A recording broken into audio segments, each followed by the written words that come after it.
రాశాడు. మీరు కూడా వినాలని, మీరు కూడా ధన్యులుగా ఉండాలని దేవుడు ఆశపడుతూ ఉన్నాడు. ఎందుకంటే దేవుడు లోకమును ఎంతో ప్రేమించను.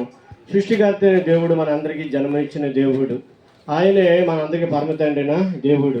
ఆ గొప్ప దేవుడిని పిల్లలు మనం అందరము కూడా చాలామంది మనం గ్రహించాలి. యెహోవా దేవుడిని తెలుసుకోండి. ఆయనే మనల్ని పుట్టించను, మనం ఆయన వారము, ఆయన ప్రజలము, ఆయన మేపు గొర్రెలము. ఆయన మనం ఏం చేశాడండి? జన్మనిచ్చాడు, పోషిస్తూ ఉన్నాడు.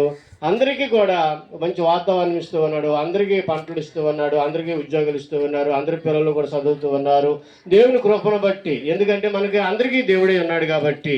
ఆ దేవుడు చూసినప్పుడు జనాభా విస్తరించబడిన తర్వాత మానవుడు నచ్చిన రీతిలో తిరుగుతూ ఉన్నప్పుడు దేవుడు చూశాడు, నీతిమంతుడు ఒక్కడం లేడు, వెదకువారు ఎవరు లేరు, గ్రహించేవారు ఎవరు లేరు, అందరూ త్రోవ తప్పి ఏకముగా పనికిమాల వారైరి అని ఉంది. అంతే, అందరూ చెడిపోయిన వారిగా ఉన్నారు.